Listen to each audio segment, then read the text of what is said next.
gee, I can't wait to get out of Florida and finally go to Castaway Cay and go on that Disney treasure. Oh, uh, uh. Welcome back, everybody. I am Sebastian Mammoth, and by this thumbnail and the title, it's time for round 4. But this time, it's time for the two main villains of Godzilla and Kong. Godzilla with the Heav, and the evil Skar King with the Whipslash. Now, before we get started, as you may know, this guy was from Godzilla vs. Kong. I got him in 2021 before GVK came out. And I got Skar King also before GXK came out, and he came along with the other 6-inch figures that you'll see here momentarily.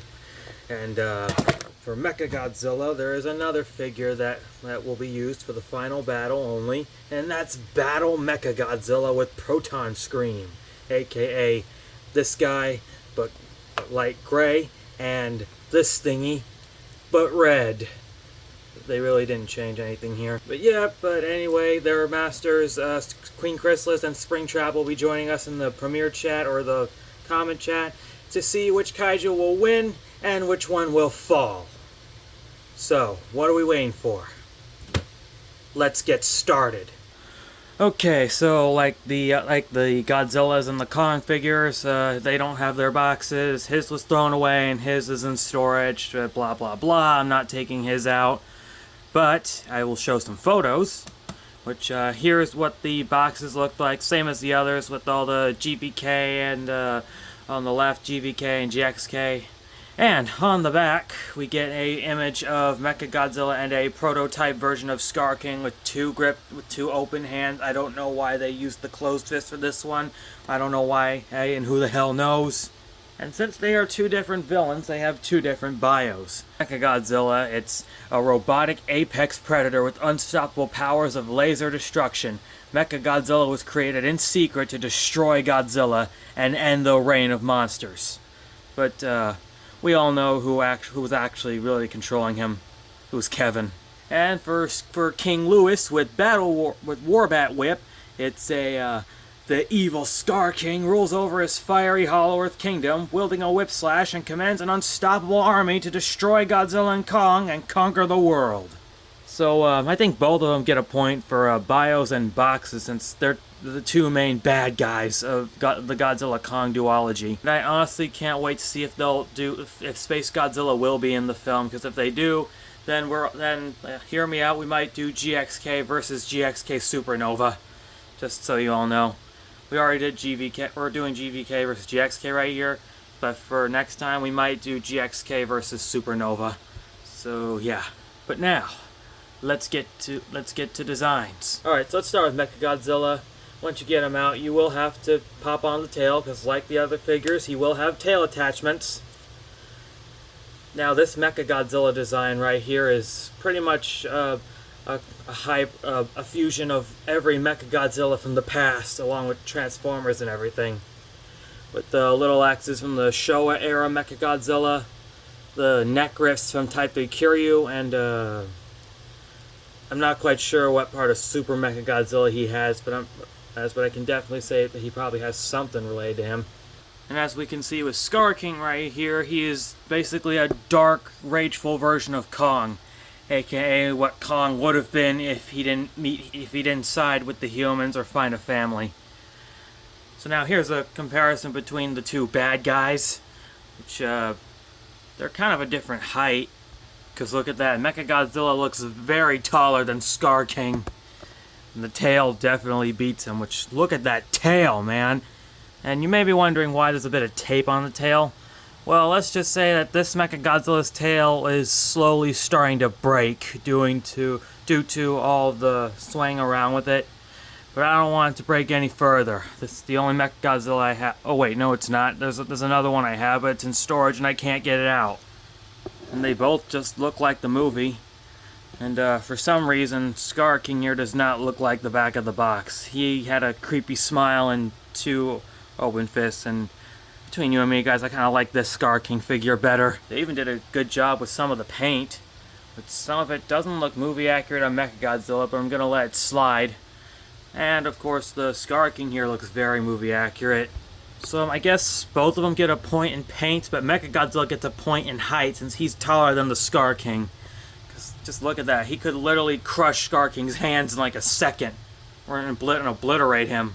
Oh yeah, and before I forget, here's the back of Skar King with those orangutan cheeks! Here at the bottom, Mechagodzilla has has the number on his feet, and I don't see any copyright information. And Skar King here also has copyright information on his feet, including a freaking number or code, which I don't know why they do that. Anyway, alright. That's it for paint and designs. Now let's talk articulation. So starting with Mechagodzilla, it's quite simple. A hinge at the jaw, like always. He's got arm movements, and he can even move them outwards, so you can like make him do T-posing. His legs can also move outwards, so you can make him like do that. I think the split is what they call it. I don't know. And his legs can move like that, about that far. And his ankles can move, which is a total upgrade from Playmates, long before they upgraded the Heat Ray Godzilla with that articulation. And his tail, both the Proton Scream and this one actually they're actually fun to play around with. Just be careful with it. You can just sway his tail up, flat. You can even have it do hilarious shit like this. Plus, you can also make Mechagodzilla do hilarious shit like this. Hello, my baby. Hello, my darling. Hello, my ragtag gal. Silly robot salamander. And here's the tail drill. And sadly, it doesn't spin like the movie. Which, man, I would have accepted just sticking the tail drill into Skar King. But what are you gonna do? I can't customize this. Yes, that's someone else's thing. Oh yeah, and one more thing. The tail can also move 360 if you want to. It's on a ball joint, and I love it. Now, Skar King figure, it's pretty much the same articulation with the Kong figures in the line. And articulation at the head, arm, elbows, hands, legs, and knees, not the feet. But one totally new upgrade, that the hips move. And not again! It's that squeaky noise again! Okay, stop it, Skar King! Sorry about that, folks. So, in conclusion of articulation, I think Mechagodzilla has the best articulation of them all. Sorry, Springtrap.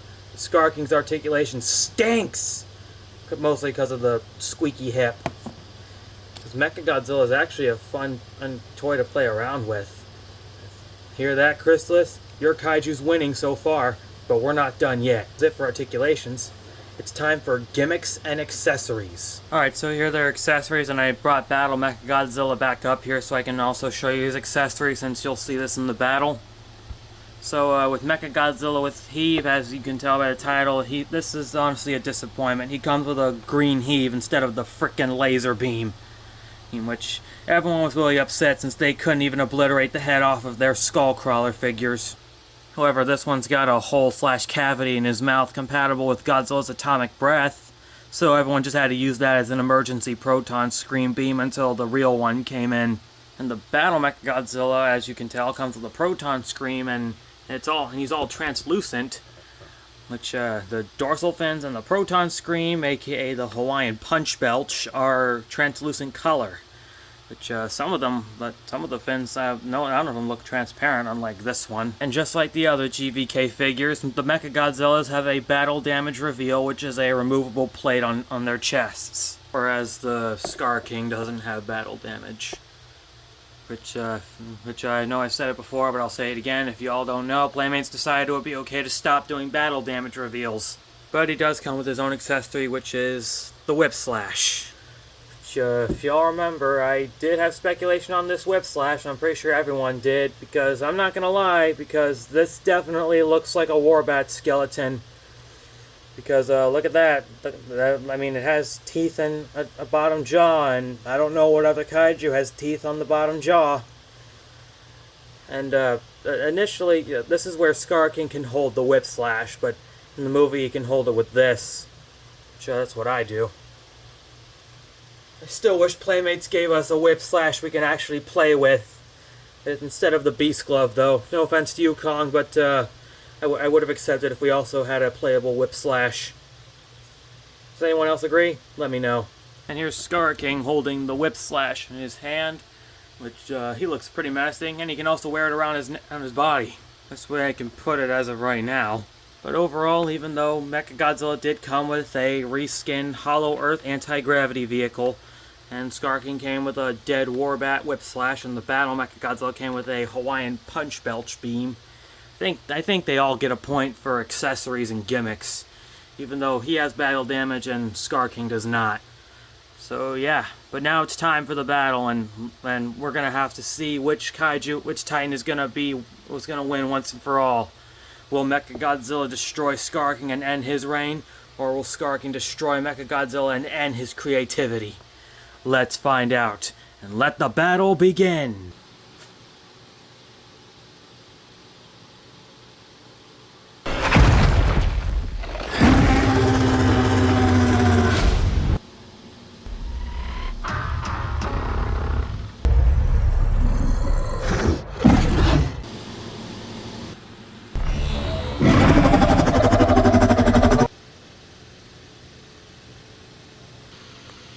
Target acquired.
Subject terminated.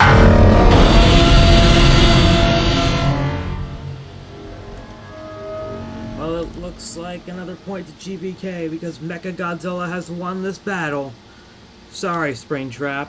Looks like it's the end of the line for Skar King, which means Queen Chrysalis' Kaiju Guardian has won.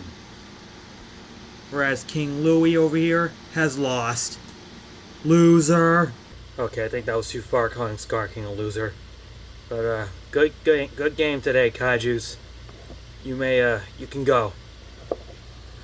Well, everybody, that's gonna do it for round 4 of GVK versus GXK. Stay tuned next time for our next GVK versus GXK battle, the Skullcrawler with Heav versus Shimo with Frostbite Blast.